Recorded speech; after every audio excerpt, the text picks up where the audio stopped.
World History, this is day 29. We're talking about ancient classical Greece.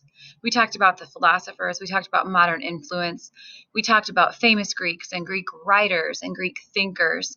And we're going to talk about Greek culture and achievements. This is day 29. This is 29C, and this will be our last lecture for today. The first note to write down is that Greece has had tremendous impact on the development of at least Western civilization. And America, even though it gets a lot to be thankful for from the East, overall is considered a member of Western civilizations. Many of these contributions originated in Athens, especially democracy.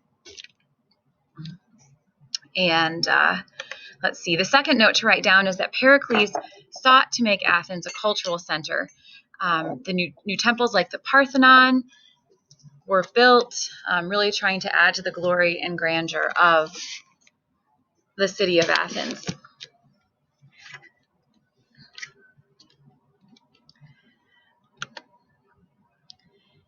And Pericles said in a quote, "Our polis is the school of all Greece." So Athens wanted to be a model city.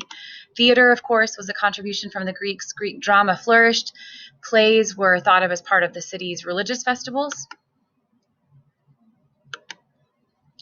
Number 4, Sophocles wrote Oedipus Rex, and Aeschylus plays were called the Oresteia.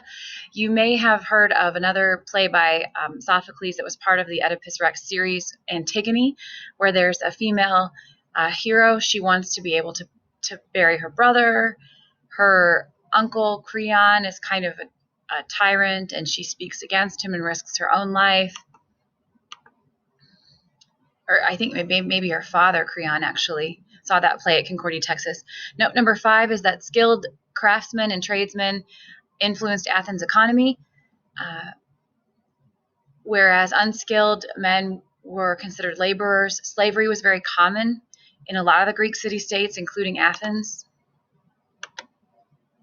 Note number 6, women were protected by law in Athens, so that's a bit different than, for example, in Mesopotamia under Hammurabi's code, where women were given harsher penalties in a lot of cases and blamed for things. But women did have few public roles in Athens. The Spartan women had more public roles. Aristotle talks about this, that the loom is women's work, not debate.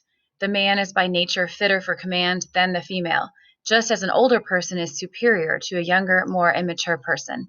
If that riles you up a little bit, women in class, we don't have to agree with everything that Aristotle says, even though Aristotelian thought is pretty popular in America. I think we should question Aristotle. I'm going to put that on a shirt, question Aristotle.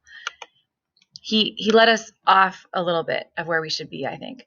Another quote from Aristotle: "The temperance of a man and of a woman, or the courage and justice of a man and of a woman, are not the same.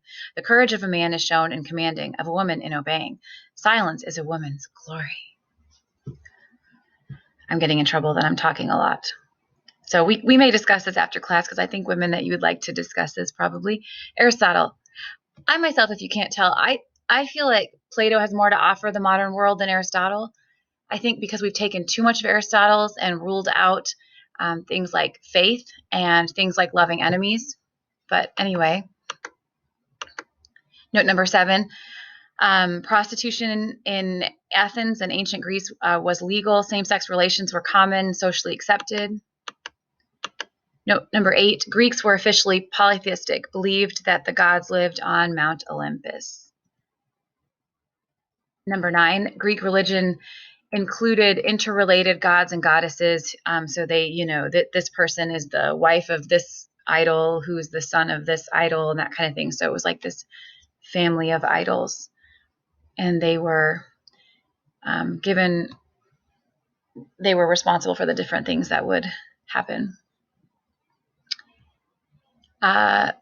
Let's see. In the Greek religion, there's no sacred text. Gods offered no guidance for ethical behavior or insights into human nature. So that's not very helpful. Note number 11, and I'm going pretty quickly, so please feel free to pause the lecture, write the notes, rewind if you need to. Other than the Olympian gods, each Greek city-state had its